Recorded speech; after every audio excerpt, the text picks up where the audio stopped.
썸네일은 예술작품이 아니라 이쁘고 멋진 건 둘째 문제다. 썸네일 궁극의 목적은 무조건 클릭 유도다. 물론 그렇다고 해도 대도 안 돼 거짓말을 해서 아무나 누르게 만들면 곤란하다. 관심도 없는 사람들까지 어그로 끌어서 데려와 봤자 컨텐츠 시청 지속 시간만 깎아먹는다. 그러나 당신이 목표로 했던 핵심 시청자들만큼은 무조건 데려와야 한다. 어떻게 클릭하게 만들 수 있을까? 당신의 썸네일을 보면 사람들의 마음속에 호기심이 막 일어나게 해야 한다. 펭수는 한국에 어떻게 온 거지? EBS 염생이 또 나와? 장관이 됐어? 본체는 누굴까? 이거 한번 눌러봐야 되나? 도무지 궁금해서 참을 수 없게 만들어야 된다. 그럼 어그로를 끄면 될까? 다들 어그로 하는데 어그로란 뭘까? 사람들은 기부 같은 굿뉴스보다 누군가 지탄받는 배드뉴스에 더 관심을 갖는다. 언제나 늘 선행보다는 스캔들이 더 화제가 된다. 정치인들조차 정치를 잘하는 것보다 부정 이슈 관리가 훨씬 더 중요하다. 그런 부정 이슈에 주목하는 인간의 심리를 이용하는 것, 그걸 어그로라고 한다. 어그로는 사람들 마음속에 부정적 감정을 일으켜서 단숨에 주목시키는 거다. 그럼 당신도 어그로를 끌어야 될까? 어떤 관종들은 어그로 끌기를 즐긴다. 근데 관종 아닌 사람은 유튜브를 못하는 건가? 관종 아닌 유튜버는 어떻게 하지? 어그로를 끌어야 할지 말아야 할지, 끌어야 한다면 어떻게 해야 할지 고민인 당신에게 해답을 주겠다. 당신은 썸네일의 본질을 이해한다. 이 본질을 이해한다면 어그로를 끌어도 될지 안 될지까지 판단할 수 있다. 썸네일 궁극의 목적은 클릭 유도라고 했다. 클릭 유도를 하려면 호기심을 유발하라고 했다. 호기심 유발의 정석은 콘텐츠가 가진 파워를 활용하는 거다. 콘텐츠에는 파워가 있다. 듣기만 해도 대박날 것만 같은 파워를 지닌 콘텐츠도 있고 소소한 힘을 가진 우리네 콘텐츠들도 있어요. 문제는 내가 가진 콘텐츠의 파워가 어느 정도고 그 파워의 원천이 어디서 나오는 건지 알아야 한다. 놀랍게도 콘텐츠는 훌륭한데 자신의 파워를 제대로 가늠하지 못하는 유튜버들도 있다. 그런 유튜버들은 잘 만들어 놓고 엉뚱한 썸네일을 만들기도 한다. 당신 콘텐츠의 파워는 어떻게 가늠할 수 있을까? 바로 당신 콘텐츠의 하이라이트, 절정, 그 순간이 바로 그 콘텐츠가 가진 파워다. 예를 들면 영화 다크나이트의 하이라이트는 언제일까?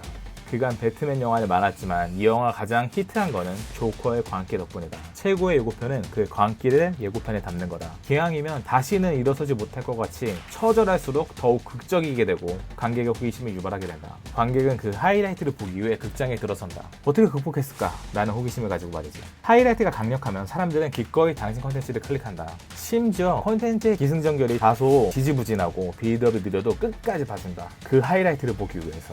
하이라이트가 콘텐츠가 가진 풀파워다. 그 풀파워를 썸네일에 담는 거다. 당연히 썸네일만 보고 모든 내용이 이해돼서는 안 된다. 이런 내용이 있을 예정이니 클릭해서 확인하려는 예고편이 되어야 한다. 되는 유튜버들은 자기 콘텐츠 하이라이트를 명확히 한다. 애초에 그 하이라이트 순간에 담기 위해서 만들고 그걸 다른 말로 유튜브 각이 나왔다라고도 한다. 그걸 당연히 썸네일화 시킨다. 안 되는 유튜버들은 자기 콘텐츠의 하이라이트가 언제인지도 모르고 만든다. 그리고 썸네일에 엉뚱한 내용을 담는다. 되는 브이로거들은 하이라이트를 썸네일에 담고 안 되는 브이로거들은 이런 식이다. 1월 28일 대학생 브이로그, 학교 치과 과제 뭐 이런 식인데 외모가 하이라이트면 그렇게 해도 된다. 아직은 안 되는 유튜버지만 곧 되는 유튜버가 될 당신을 위해 하이라이팅란 언제인지 좀 더 이야기를 해주겠다.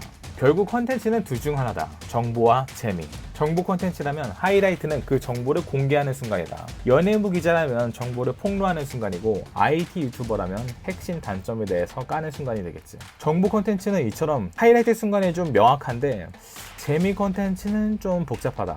재미라는 말이 당신을 좀 헷갈리게 하는데 재밌는 컨텐츠란 뭘까? 재미를 느끼는 메커니즘에 대해 많은 사람들이 오해하고 있다. 잘생기고 이쁜 걸 봐도 사람들은 재밌다라고 표현한다. 심지어 특이한 걸 보고도 재밌다고 표현한다. 왜냐하면 그 사람을 보고 당신 마음속에 감정이 일어났기 때문이죠. 영화 속의 인물이 감정이 폭발해도 사람들은 재밌다라고 느낀다.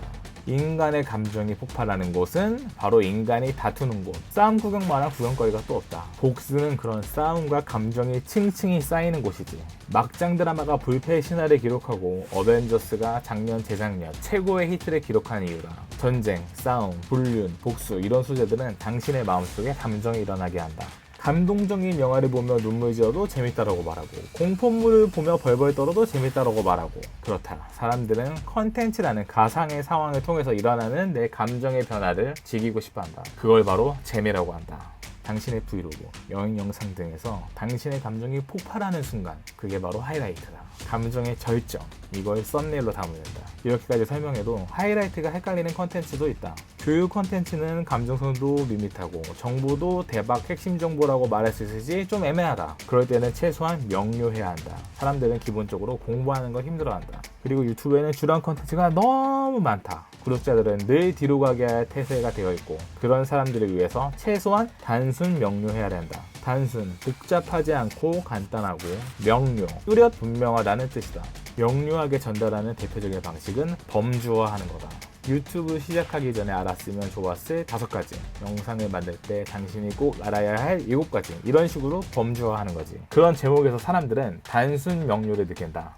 그래도 얘는 최소한 주절주절 얘기하진 않겠지. 뭐라도 정리해서 이야기를 해주겠지 라고 생각한다. 사람들은 유튜버에 대한 신뢰도가 매우 낮다. 자, 다시 이쯤에서 어그로는 끌어도 될까 안 될까? 어그로란 부정 이슈로 단숨에 사람들의 시선을 모으는 거다. 당신의 하이라이트가 부정 이슈를 담고 있다면 어그로를 끌어도 괜찮은 거다. 그건 오히려 어그로를 끌지 않는 게 크리에이터로서 직무유기인 셈이지. 또 당신 컨텐츠에 충분히 자신이 있을 때 어그로를 끄는 것은 대중은 봐준다. 그러나 주제와 전혀 상관도 없고 컨텐츠도 형편없는데 어그로를 끌면 대중은 분노한다. 귀추를 누르고 이 채널 다시 보지 않음을 누를 공산이 크다.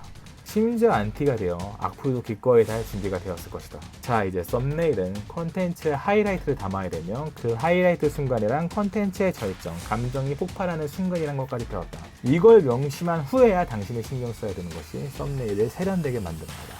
썸네일은 세련되고 이쁜데 컨텐츠의 하이라이트도 담지 못하고 궁금증도 유발 못 시킨다면 이건 진짜 바보 같은 짓이다. 그럼 썸네일은 왜 세련되게 만들어야 될까? 보기 좋게 만들기 위해서? 아니, 이것도 컨텐츠 주제를 잘 보여주기 위함이다. 그냥 이쁜 건 의미가 없다. 컨텐츠의 모든 구성 요소가 주제를 보여주기 위해서 3위일체를 갖춰야 된다. 썸네일의 기본기, 충실하게 만드는 게 우선이다. 썸네일은 3요소로 구성되어 있다. 주인공이 있고, 배경이 있고, 카피가 있다. 주인공은 인물이 아니라 사물일 수도 있다. 우선 주인공부터 얘기해보자. 주인공의 감정 표현이 클수록 사람들의 시선을 한 번에 모을 수 있다. 느껴지는가? 인물만 감정 표현이 가능하다고 믿는다면 이건 당신의 편견이다. 그 다음은 배경. 배경은 주제와 관련이 있어야 된다. 배경의 핵심은 깝치지 않는 거다. 썸네일의 포커싱은 인물과 카피지 절대 배경이 아니다. 배경은 철저히 깔아주는 역할을 잘 수행해야 한다.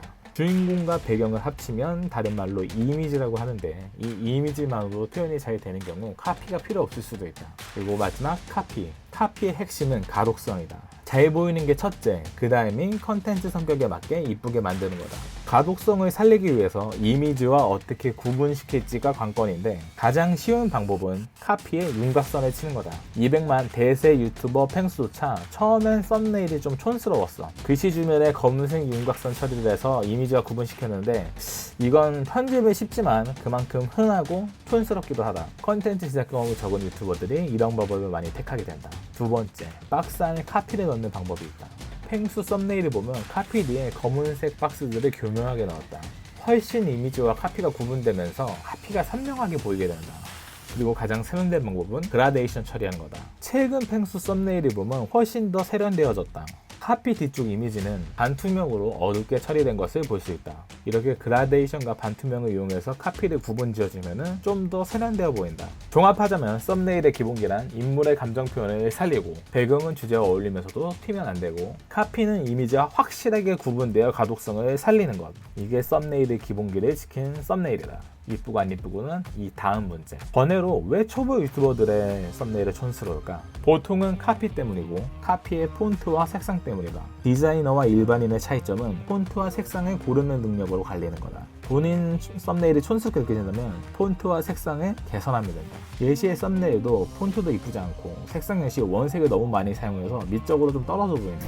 이 썸네일은 충주시 유튜브 썸네일인데 오히려 이 촌스러움을 무기로 큰 인기를 모으고 있다. 대부분의 공공기관들은 어설프게나마 세련되게 만들려고 노력을 하는데, 이 어설픈 세련됨이 노잼을 불러일으키지. 이 유튜브는 오히려 역발상으로 인기를 모으고 있다. 결국 세련된 것보다는 시선을 모으는 게 중요하다는 얘기다. 어떤 사람은 썸네일을 이쁘게 만드는 것만 고민한다. 썸네일이 채널 정체성 확립에 도움이 되기 때문이 난다.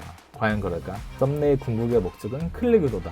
클릭 유도도 못하는 썸네일이 채널의 정체성을 만들어준다고? 그럴 수 있을까? 클릭을 유도하기 위해, 호기심을 유발하기 위해 썸네일 하나에 최선을 다해라. 정체성은 억지로 탄생되지 않는다. 그 최선을 다한 썸네일이 모이면 이게 바로 당신 채널만의 색깔이 될 거다.